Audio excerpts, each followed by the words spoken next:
అందరూ కూర్చోవలసిందిగా విజ్ఞప్తి చేస్తా ఉన్నా అన్న. మన కార్యక్రమం మొదలు పెడదాం. దయచేసి ఇందాకే అనుకున్నాం, క్రమశిక్షణతోటి కూడిన పార్టీ మనది. దయచేసి అందరూ నిశ్శబ్దంగా ఉండి వారి వారి స్థానాల్లో కూర్చోవలసిందిగా విజ్ఞప్తి చేస్తా ఉన్నాం.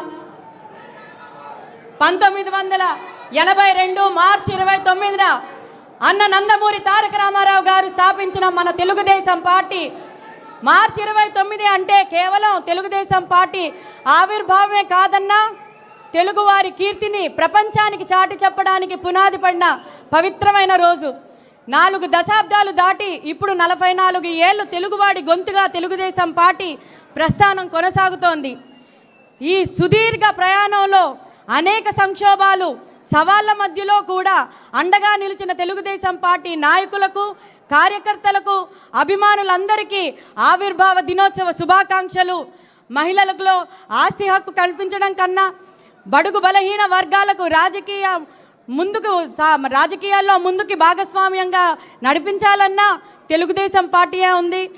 అయితే ఈ మంచి అవకాశం నాకు ఇచ్చినందుకు జాతీయ అధ్యక్షులు నారా చంద్రబాబు నాయుడు గారికి, లోకేష్ అన్న గారికి, అలాగే రాష్ట్ర అధ్యక్షులు పల్లా గారికి నా కృతజ్ఞతలు తెలియజేసుకుంటూ ఈరోజు ప్రోగ్రామ్ స్టార్ట్ చేస్తున్నా ఉన్నా. పర్మిషన్ ఇవ్వాల్సిందిగా సార్ని రిక్వెస్ట్ చేస్తున్నాం.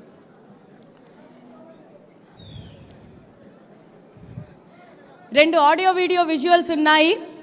అయితే ఒకటి మన తెలుగుదేశం పార్టీ హిస్టరీ ఏముందో దాని గురించి, అలాగే మన తెలుగుదేశం క్యాడర్ మీద ఏవైతే వివక్షత జరిగిందో వాటన్నిటి గురించి 2 వీడియోలు ఉన్నాయి. అవి ప్లే చేయాల్సిందిగా విజ్ఞప్తి చేస్తూ ఉన్నాం.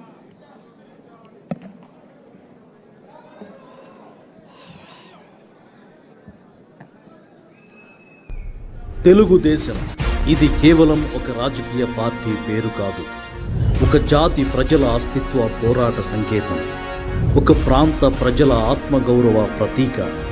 తమ భాషా సంస్కృతుల పరిరక్షణకు, స్వయం పాలనాధికారాలకు ఉద్యమించిన ఒక చరిత్ర. నేడు ప్రపంచవ్యాప్తంగా వేళ్ళూనుకుని ప్రతి దేశంలోనూ తమ ప్రతిభను చాటుతున్న తెలుగువారి అభివృద్ధికి మూలం తెలుగుదేశం. సరిగ్గా 44 సంవత్సరాల క్రితం 1982 మార్చి 29వ తేదీన మధ్యాహ్నం 2:30 ఒక తెలుగువాడు సింహనాదం చేశాడు.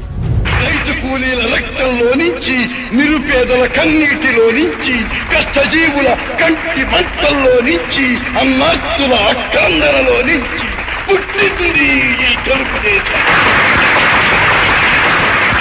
తెలుగువాడి పౌరుషం చాటి చెప్పడానికి, తెలుగువారి ఆత్మగౌరవం నిలబెట్టడానికి పుట్టింది ఈ తెలుగుదేశం. ఆశీర్వాదం. ఆ తెలుగు సింహమే ఎన్టీఆర్. కేవలం పార్టీ పెట్టిన 9 నెలల్లోనే అధికారంలోకి వచ్చిన ఎన్టీఆర్ పాలనతో తెలుగునాట సంక్షేమ పర్వం ప్రారంభమైంది. దేశంలోనే మొదటిసారిగా ఆడబిడ్డలకు ఆస్తి హక్కు కల్పించి సామాజిక సంస్కరణ చేపట్టారు ఎన్టీఆర్. 1984 రెవెన్యూ సంస్కరణల్లో భాగంగా కరణం, మునసబు, పటేల్, పట్వారీ వ్యవస్థను రద్దు చేసి మండల వ్యవస్థ ఏర్పాటు ద్వారా అధికార వికేంద్రీకరణకు బాటలు వేశారు. దేశంలోనే మొదటిసారిగా వృద్ధులకు, వితంతువులకు 30 రూపాయల పింఛను అందించిన మానవతావాది ఎన్టీఆర్.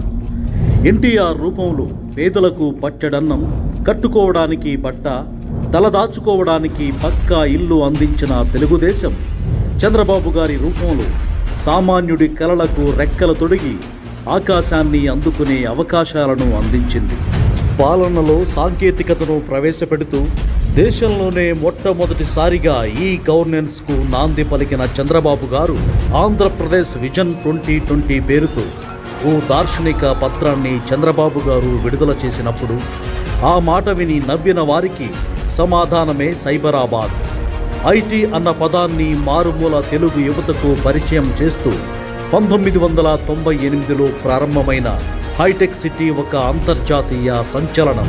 అదే సమయంలో సమాజంలో దాదాపు సగం శాతమున్న మహిళల శక్తిని, మేధస్సును, శ్రమను, సృజనాత్మకతను వెలుగులోకి తేవాలన్న లక్ష్యంతో చంద్రబాబు గారు డ్వాక్రా సంఘాలను ఏర్పాటు చేశారు.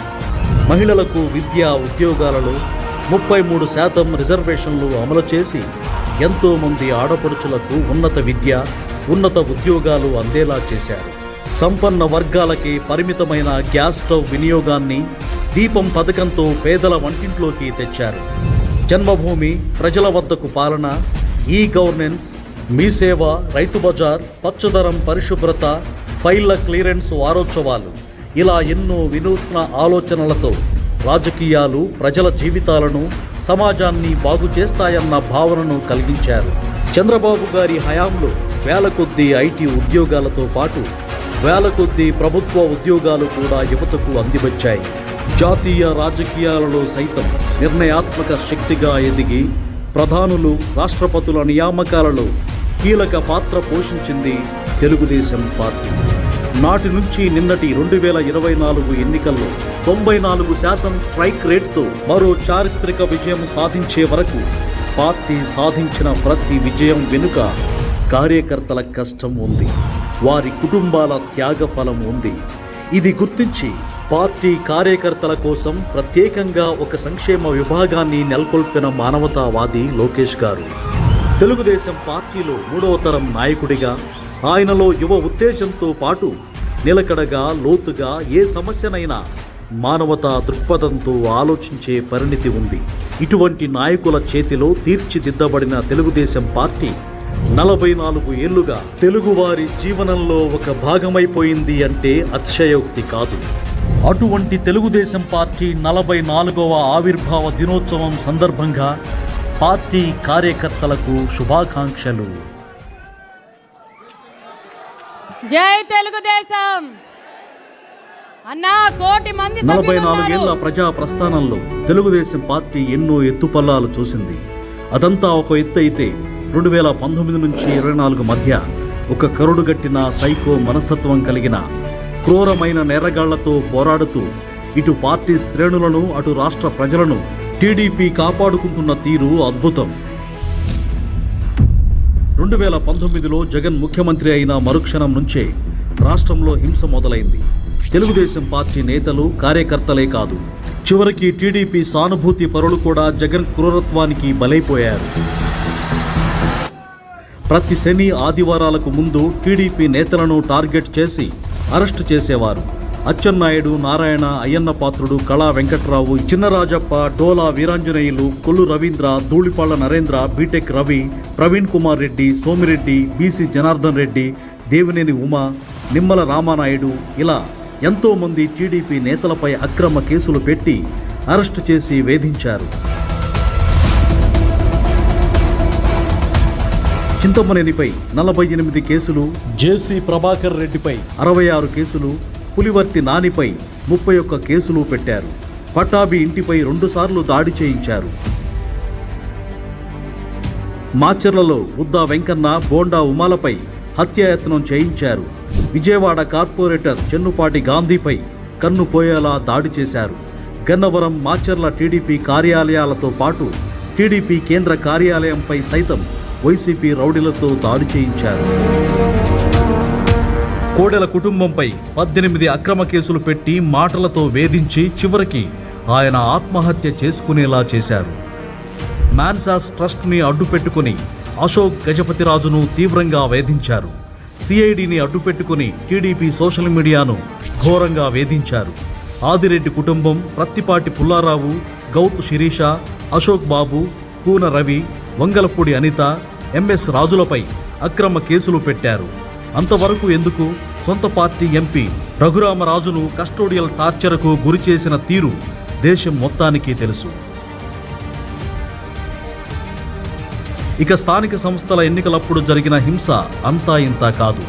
చివరికి టీడీపీ అధినేతపై కూడా వేధింపులు, దాడులకు దిగారు. చంద్రబాబు గారిపై నందిగామ, ఎర్రగొండపాలెం, పుంగనూర్లలో రాళ్ల దాడి చేయించారు. అమరావతిలో బస్సు యాత్ర చేస్తున్న చంద్రబాబు గారిపై రాళ్ల దాడి చేయించారు. వైసీపీ నేత జోగి రమేష్ ఏకంగా చంద్రబాబు గారి ఇంటిపైనే దాడి చేయించాడు. దేవాలయాలపై దాడులకు నిరసనగా రామతీర్థం వెళ్తే అక్కడ కూడా ఆయనపై రాళ్ల దాడి చేయించారు. చివరికి ఆయనపై అక్రమ కేసు బనాయించి 53 రోజుల పాటు జైల్లో ఉంచారు. యువగళం పాదయాత్ర చేస్తున్న నారా లోకేష్పై 20 తప్పుడు కేసులు పెట్టారు. అనేక చోట్ల పాదయాత్రపై రాళ్ల దాడి చేయించారు. పాదయాత్రలో లోకేష్కి అండగా నిలిచారని రజక మహిళా ఆస్తులు ధ్వంసం చేశారు. జీవో 1 తెచ్చి నాటి ప్రతిపక్ష టీడీపీ సభలు పెట్టకుండా, లోకేష్ యువగళం పాదయాత్ర చేయకుండా అడ్డగించి అక్రమ కేసులు పెట్టారు. అమరావతి కోసం పోరాటం చేసిన మహిళలపై జగన్ చేయించిన అరాచకం రాష్ట్ర చరిత్రపైనే కాదు, నాగరిక సమాజంపైనే ఒక మాయని మచ్చ. మహిళలను జుట్టు పట్టుకుని రోడ్లపై లాక్కుంటూ వెళ్లి పోలీస్ వ్యాన్లలో పడేశారు. ఏ దేవుడిని వేడుకున్నా జగన్ చేసిన ఆ పాపాలకు క్షమాపణ ఉండదు. అమరావతి ఉద్యమానికి అండగా ఉన్నారని టీడీపీ ఎంపీ గల్లా జయదేవ్పై పోలీసులతో దాడి చేయించారు. అమరావతిపై అంత కక్ష కట్టాడు జగన్.